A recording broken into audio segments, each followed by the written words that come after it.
اپنی کتاب میں انہوں نے جو اپنی شخصیت کو ظاہر کیا ہے وہ کیسی ہے، تو مجھے یہ بھی ہے کہ ممکن ہے کہ میں اس میں تھوڑا سا مبالغہ کروں، میں کیونکہ بہت سی چیزوں کے بارے میں، اکثر چیزوں کے بارے میں نہیں جانتا ہوں۔ مثلا ان کی کتاب کا جو پہلا باب ہے، میرے خیال میں وہ اردو ادب کا بہت ہی شاندار باب ہے، اور یہ جو علاقہ ہے ہمارا اٹک کا اور پنڈی گھیب کا، اور اس کی جو انہوں نے جس محبت سے اپنی زمین کی تفصیلات بیان کی ہیں، میں سمجھتا ہوں کہ میں نے کسی اور تحریر میں اتنی تفصیل سے اپنی زمین کے بارے میں گفتگو کرتے نہیں دیکھی۔ اور میں سمجھتا ہوں کہ انہوں نے اپنے چھوٹے چھوٹے نالے، چھوٹی چھوٹی پہاڑیاں، چھوٹی چھوٹی گلیاں، اس میں رہنے والے، اس میں بسنے والے۔ ایک اور بات جو میں بھول نہ جاؤں تو میں کہوں کہ ہمارے 20ویں صدی کا اور 21ویں صدی کا ایک المیہ ہے جو ہم پر مسلط کر دیا نہیں گیا ہے، ہونا تھا۔ یہ اربنائزیشن جو ہے اس نے بہت سے انسٹیٹیوشن کو خراب کیا، اور اس میں جو سب سے بڑا بریک ڈاؤن ہوا وہ ہے جوائنٹ فیملی سسٹم کا۔ میں سمجھتا ہوں کہ جو جوائنٹ فیملی سسٹم کا جیسا بیان حمید نے کیا ہے، اپنی دادا کا تذکرہ، اپنی دادی کا تذکرہ، اپنے نانا کا تذکرہ، اپنی نانی کا، ماموں کا تذکرہ، اپنی سسرال کا تذکرہ، اور اس قدر خوبصورتی سے اور اتنی دردمندی سے وہ بیان کیا ہے کہ اندازہ ہوتا ہے کہ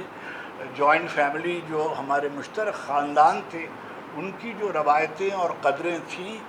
ان کی نوعیت کیا تھی، اور دیہی زرعی معاشروں کو اربنائزڈ معاشروں میں تبدیل ہونے کے بعد کیا کچھ ہمیں کھونا پڑا ہے، اس کا اندازہ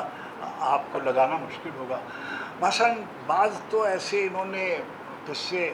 اس میں بیان کیے ہیں جو مجھے اس نے بہت دیر اداس رکھا۔ ان کے ایک بھائی کے ہاں ایک اولاد نہیں تھی، اور ان کے ہاں ایک بیٹی پیدا ہوئی، جب تو انہوں نے ان کی جو بھاوش تھی وہ اس کو لے گئیں، اور ان کی والدہ نے جس کشادہ ظرفی سے، اور یاسمین نے جس کشادہ ظرفی سے اس بچی کو ان کے بھائی کے سپرد کیا، میں نے افسانوں اور ناولوں میں بھی ایسی قربانی، ایسا ایثار نہیں دیکھا۔ اور میں سمجھتا ہوں کہ اس میں جتنی داد کسی اور کو دی جانی چاہیے، مثلا ان کی بھابھی اور بھائی اور ان کی والدہ اور خود ان کو، یاسمین نے جس حوصلے اور ہمت کا ثبوت دیا اور جس عالی ظرفی کا ثبوت دیا، وہ ناقابل بیان ہے۔ ہمارے ہاں جو عام طور پر ہمسروں کے بارے میں کوئی خوشگوار بات نہیں کہی جاتی، ہمسروں کے بارے میں خوشگوار بات نہیں کہی جاتی، اور یعنی یہ میری بیٹیوں کی طرح ہیں، میں ان کے بارے میں کچھ زیادہ اس طرح کی بات نہیں کر سکتا جیسے محبوب ظفر آزادی سے مذاق بھابھیوں سے کر لیتے ہیں۔ تو لیکن میں یہ کہہ سکتا ہوں کہ مثلا حمید کی والدہ نے حمید سے کہا کہ تم حمید کا استقبال ایسے نہ کیا کرو جیسے تم کرتی ہو، اس لیے کہ ہمارے پرانے معاشروں میں استقبال کا یہ طریقہ نہیں ہے۔ مگر وہ مانی نہیں، اور وہ وہی کرتی رہی جو اس کی محبت اس سے کہتی تھی، اور ظاہر ہے دونوں میں بہت یگانگت بھی ہے، تعلق بھی ہے، میں جانتا ہوں۔ ایک اور بات بھی میں کہوں کہ عام طور پر جو آبیتیاں دیکھتے ہیں،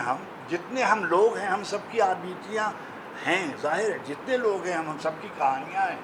ہم سب کی کہانیاں ایک دوسرے سے مختلف ہیں، ہم سب کے نظریے ایک دوسرے سے مختلف ہیں، اور ضروری نہیں ہے کہ ہم ان کی 100% ہر بات سے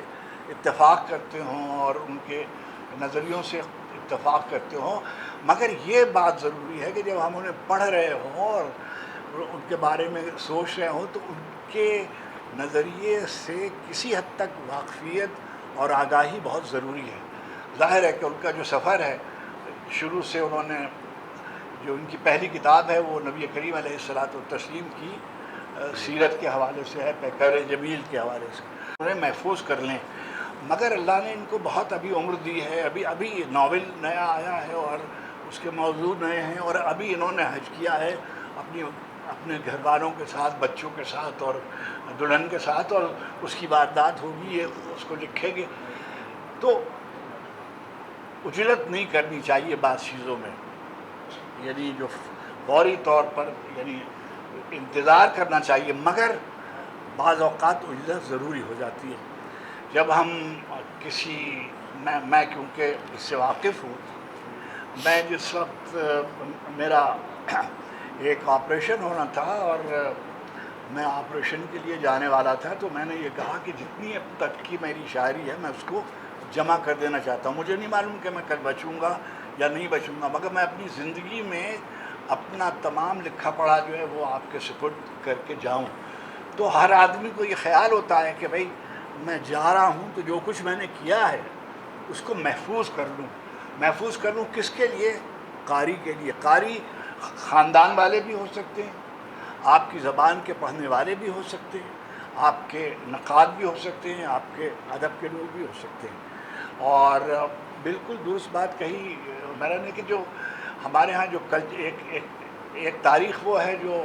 اظہر لکھتے ہیں، جو صحافی لکھتے ہیں، ہمارے ایک تاریخ وہ ہے جو مورخ لکھتا ہے کوئی،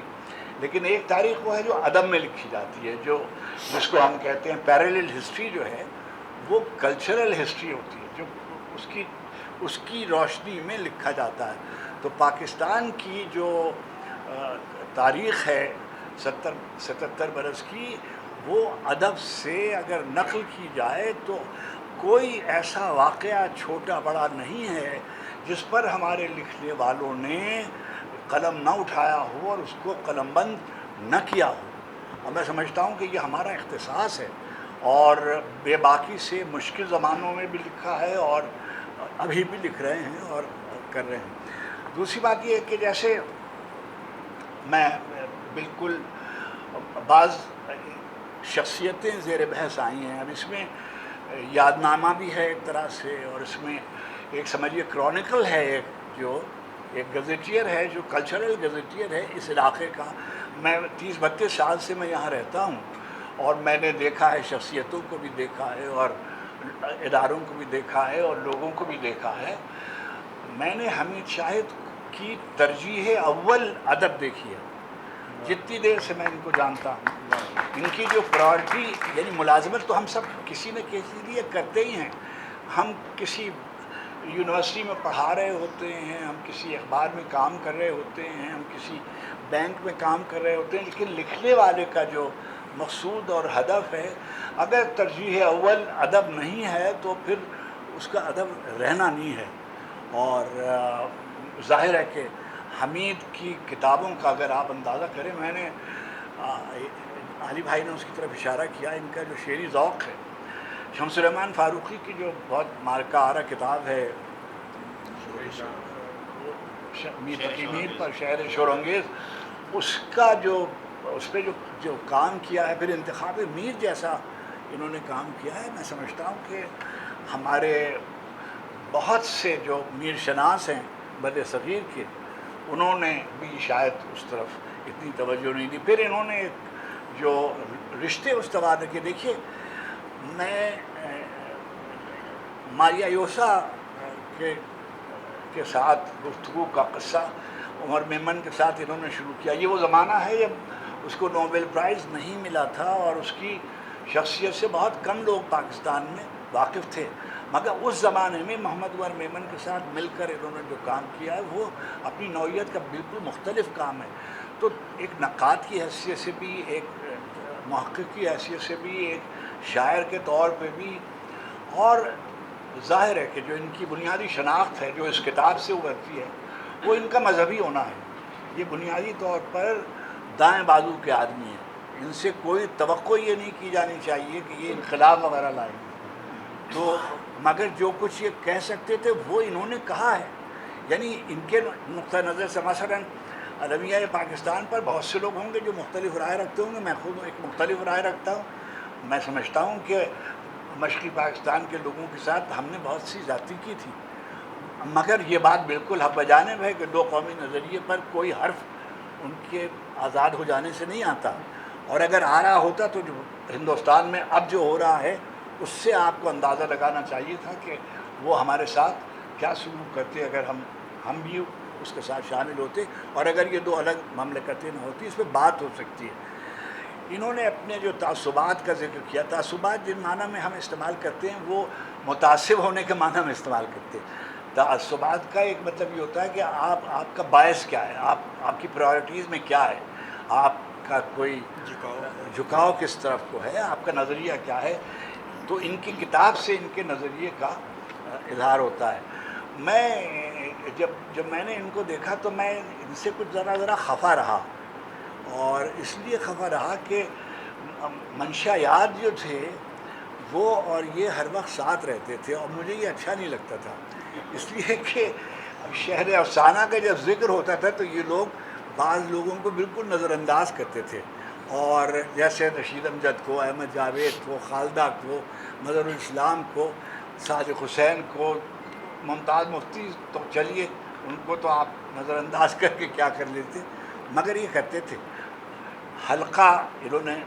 چلایا، مگر منشا کی بھی زندگی جو تھی وہ افسانہ تھی، اس کا گھر جو تھا وہ افسانہ، کیا نام تھا؟ افسانہ منزل، سویرے شام افسانہ، اور تمام دنیا کو اس نے افسانہ لکھنے پہ لگا دیا تھا، اور ایسا لگتا تھا کہ بس اب یہ افسانہ رہ جائے گا اور ہم لوگ سب غارت ہو جائیں گے وغیرہ وغیرہ۔ مگر خیر بہت کام ان لوگوں نے کیا اور بہت فعال رہے۔ اچھا، ادبی جن لوگوں کا تفریحاً ادب میں آنا یہ ایک بالکل جداگانہ بات ہے، ملازمت کے طور پر ادب میں آنا یہ ایک بالکل جداگانہ بات ہے، ادب کو زندگی سمجھ کر گزارنا یہ ایک بالکل جداگانہ بات ہے۔ حمید شاہد نے ادب کو زندگی سمجھا اور اسی طرح سے زندگی گزاری۔ ان کا جو دوسرا بڑا حصہ ہے جس میں انہوں نے اقتباسات دیے ہیں، بجائے اس کے کہ آپ کہتے کہ بھئی یہ بات انہوں نے نہیں کہی اور یہ بات انہوں نے کہی، اور تو مسعود مفتی صاحب کا اقتباس ہو، مختار مسعود کا اقتباس ہو، منشایات کا اقتباس ہو، انہوں نے شمس الرحمان کا اقتباس ہو، تو آپ کو بالکل کوئی زحمت نہیں ہوگی۔ جب آپ اس کتاب کو پڑھ لیں گے تو پہلے جو دعویٰ کیا ہوگا اس کی تفصیل آپ کو اسی کتاب میں مل جائے گی، آپ کو ادھر ادھر جانے کی ضرورت نہیں ہے۔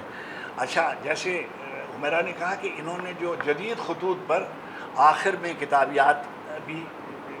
دی ہوئی ہیں، اور جن لوگوں کا تذکرہ رجال جن کو ہم کہتے ہیں ان کا تذکرہ ہمارا نہیں ہوتا وہ کیا ہوا ہے، حاشیے میں انہوں نے انگریزی کے جو لفظ استعمال ہوئے ہیں جو، اور بلکہ جو اس میں جو ایک بہت ہی یعنی میری دلچسپی کا بات تھا کہ آخر میں انہوں نے اپنا شجرہ بھی نقل کیا ہوا ہے، اور اس سے بھی آپ کو اندازہ ہوگا کہ، اور ہمارے یہاں جو ایک روایتی تصور ہے نا کہ ایک نسل کے لوگ اور ایک دوسرے سے اس کا تعلق اور ان کے آپس کے روابط اور ان کے رشتے کیسے زندگی کو بامانی بناتے ہیں وہ آپ کی کتاب سے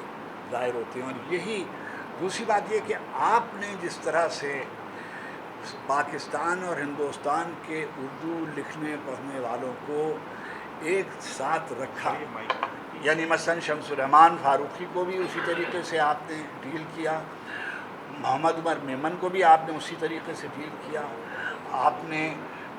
منشا کو بھی اسی طریقے سے، اور تو آپ کے ہاں کسی قسم کا یہ جو تعصبات اور طرح کے ہوتے ہیں اس سے آپ نے بالاتر ہو کر ترقی پسندوں کا بھی ذکر کیا آپ نے محبت کے ساتھ۔ آخر میں میں ایک بات کہوں کہ یہ بہت شکر گزار آدمی ہیں اور بہت صابر آدمی ہیں، ان کو کوئی آدمی کوئی ناسزا کلمہ کہہ دے تو یہ اس کو دل پر لے کر کینہ کی منزل میں منتقل نہیں کرتے، اس کو معاف کرنے کا حوصلہ رکھتے ہیں، اور اللہ نے جو نعمتیں ان کو دی ہیں اس کے شکر میں ان کو دیکھتا ہوں۔ مجھے ان کی زندگی کے بعض ناخوشگوار واقعات معلوم ہیں جو انہوں نے اس میں نہیں لکھے، اور یہ ان کی شرافت کی نشانی ہے، اور ان کو لکھ کر یہ عام طور پر کیا ہوتا ہے کہ آپ بیتیوں میں ایگزونریٹ کرتے ہیں اپنے آپ کو کہ یہ جو فیصلہ تھا فوج کے وہاں جانے کا یہ میں نے نہیں کیا تھا، میرے ماموں نے کیا تھا، اور یہ جو ماشاءاللہ لگایا تھا یہ میں نے نہیں لگایا تھا، انہوں نے لگوایا تھا، اور یہ جو قتل ہوا ہے یہ میں نے نہیں کرایا تھا، انہوں نے شفٹنگ دا بلیم جو ہے یہ اپنی وضاحتیں پیش کرتے ہیں، ایگزونریٹ کرتے ہیں۔ اب یہ آپ دیکھیے کہ مشرقی پاکستان کے سلسلے میں جتنی لمبا قصہ ہے مگر جتنی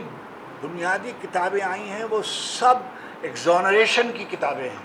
شفٹنگ دا بلیم۔ آپ کوئی نہیں دیکھیں گے کہ پاکستان کا کوئی موقف کسی نے دیانت کے ساتھ بیان کیا ہو۔ وہ بیان کیا ہے جو کہ میں جب وہاں تھا تو مجھ کو تو یہ حکم نہیں آیا تھا اور میں تو مجبور تھا وغیرہ وغیرہ وغیرہ۔ یہ ایک بہت گمبھیر بات ہے، مگر میں نے اس کو بہت کبھی اس نے کوئی بات جیسے ہوتا ہے ہم گفتگو میں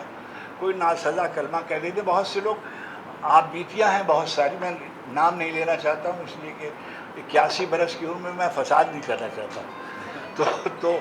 میں آپ بیتیوں کا تذکرہ کر سکتا ہوں جس میں